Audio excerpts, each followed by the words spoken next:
The papyrus, put it on my table every month.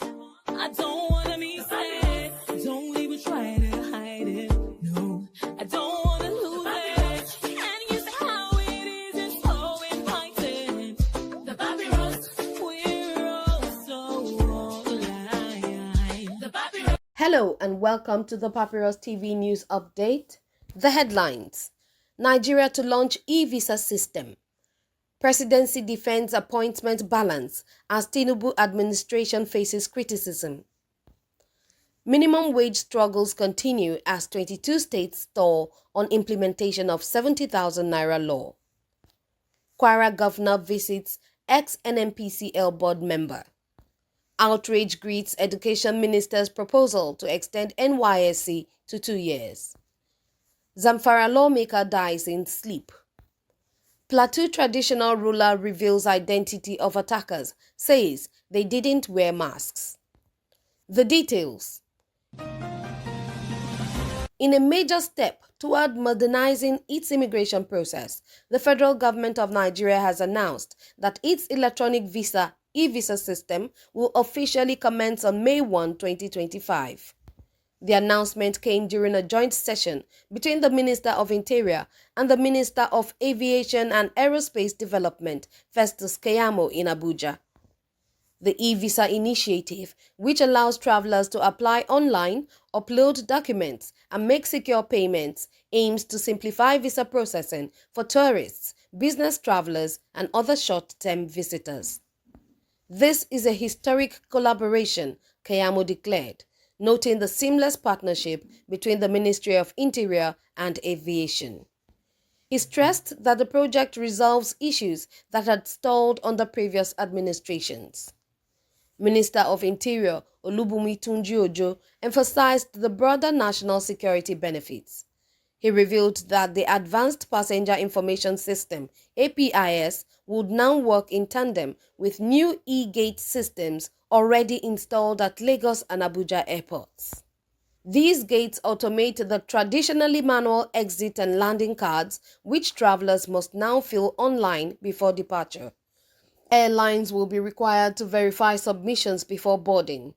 Tunji-Ojo highlighted the innovation as a reflection of Nigeria's intellectual potential, stating, "We are a country of 230 million brilliant people. We must lead in technology." The project involves close coordination between the Nigeria Immigration Service (NIS) and the Nigerian Civil Aviation Authority (NCAA), and it is expected to enhance border control, improve record keeping, and ease travel for legitimate visitors. Meanwhile, amid public scrutiny over the perceived imbalance in federal appointments, the presidency has defended President Bola Tinubu's choices, insisting they reflect national inclusivity. According to Special Advisor on Media and Public Communications, Sunday Dare, 71 individuals from the North and 63 from the South have so far been appointed to key positions. Dare noted that the Southwest leads among southern regions with 26 appointees, followed by the South-South with 21 and Southeast with 16. In a post on X, Dare urged Nigerians not to view appointments through a tribal lens, arguing that it's premature to judge equity in appointments less than 2 years into Tinubu's term. The aide also cited Tinubu's record as Lagos governor, where he appointed Nigerians from various ethnic backgrounds, as proof of his detribalized leadership.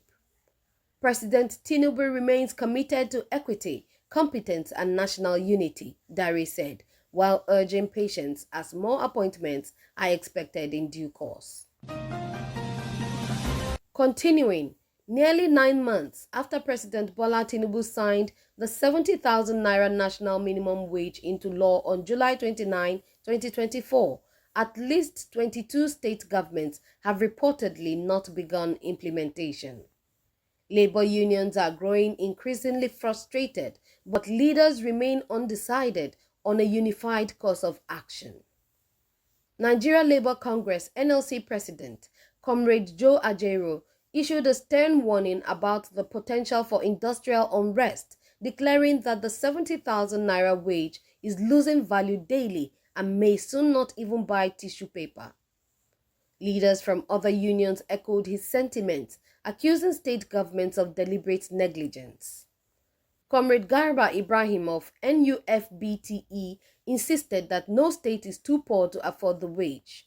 Meanwhile, Comrade Abiodun Aremu of the Joint Action Front (JAF) decried state governors who treat leadership as an avenue for looting, not governance. Civil society activist Tunde Salman argued that with increased FARC allocations, states have enough financial flexibility to implement the wage. This is a moral duty, he said. The hardship is real.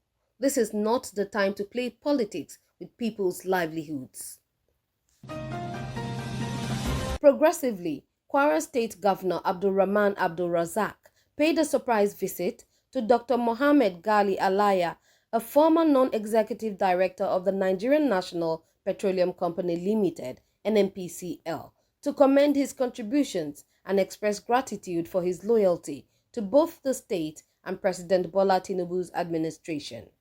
Governor Abdulrazak described Gali as a quintessential progressive and praised him for reaffirming his support for the government and celebrating the appointment of fellow Kwaran, Engineer Bashir Bayo Ojulari, as the new Group Chief Executive Officer, GCEO, of NNPCL.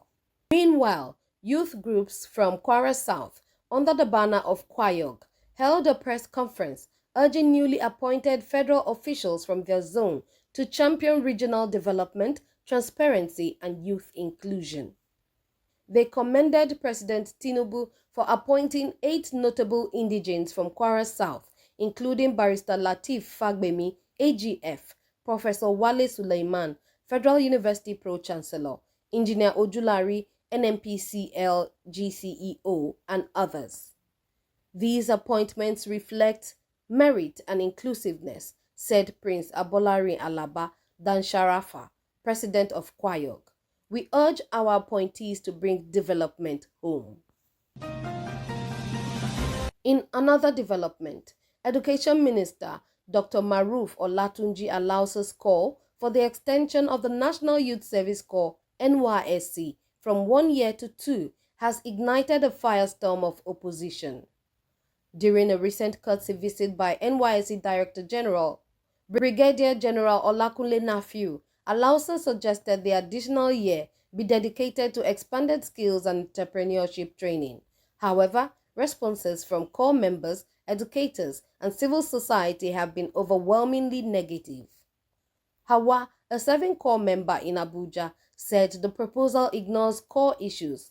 Let the government provide jobs and restructure the scheme, not extend it, she said, citing how the current 77,000 naira allowance barely covers costs in major cities. Educationist Isaac Moji and activist Babangida Musa Ibrahim said the scheme should be restructured or replaced entirely with more targeted vocational training and job placement initiatives. Extending NYSC is wasting taxpayers' money and youthful time, said Musa. Focus instead on creating jobs and building skills. The NYSC was established in 1973 by General Yakubu Gowon to promote national unity after the Civil War.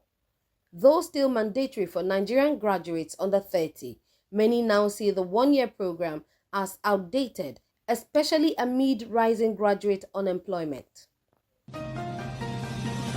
Furthermore, tragedy struck Zamfara State on Wednesday as Honorable Aminu Ibrahim Kasuwar Daji, who represented Kaura Namoda South in the State House of Assembly, died peacefully in his sleep. His death was confirmed by the All Progressives Congress (APC), which described him as a dedicated, God-fearing servant. He will be buried today in his hometown, Kasuwar Daji. Meanwhile, the Nigerian Army's 8th Division conducted a successful overnight raid in Zamfara's volatile Mati forest. The operation, aimed at dismantling terrorist strongholds, led to the killing of several terrorists, the seizure of weapons, and the destruction of camps.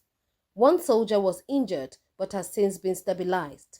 The offensive is part of a broader strategy to restore security in the northwest, where banditry and terrorism have displaced thousands in recent years. Concluding with a startling revelation that deepens the urgency for justice and accountability, the district head of Manguna in Boko's local government area, Alo Raymond, has declared that those behind the recent wave of deadly attacks in Plateau State are well-known individuals from the community and did not even attempt to conceal their identities during the assaults. Raymond made the disclosure during a high-level peace meeting convened by the Chief of Army Staff, Lieutenant General Olufemi Oluyede, in the wake of a coordinated assault on April 2 that left over 50 people dead, razed more than 300 homes, and displaced more than 1,000 residents across the communities of Hurti, Josho, Dafo, and Manguna. The violence followed an earlier attack on March 27 in which gunmen opened fire on mourners during a wake, killing 10. They are people we know, Raymond stated emphatically. They didn't wear masks while committing the crime. We have submitted their names to the security agencies and expect them to take action. The district head's comments have thrown a harsh light on the seeming impunity of the attackers and the growing sense of abandonment among victims. His assertion that the attackers were not strangers counters earlier speculations of foreign insurgents or faceless bandits, suggesting instead that the crisis is being fueled by local actors with boldness born of either protection or a perceived lack of consequences. Raymond further accused the perpetrators of attempting to displace the indigenous people of the area under the guise of violence, calling it a deliberate land-grabbing agenda. The motive behind these recurring attacks is to take over our ancestral lands, he said. But we will not abandon our homes. He appealed passionately for an increase in military presence in the affected areas, underscoring the need for both short-term protection and long-term justice. His message echoed the sentiments of many residents who believe that until known attackers are arrested and prosecuted, peace efforts will remain cosmetic. The Army Chief, Lieutenant General Olufemi Oluyede, assured community leaders of the military's commitment to restoring peace but stopped short of confirming any arrests. The Nigerian Army and police authorities have yet to make any public statements regarding the names submitted by the community. As Plateau State continues to reel from relentless cycles of violence, Raymond's revelation has added a new dimension to the debate on security failures, state response, and the complexities of local conflict dynamics. For survivors, the demand is now as clear as it is urgent. Name, arrest, and prosecute the known killers before the next attack comes. The papyrus, hoodie on my table, every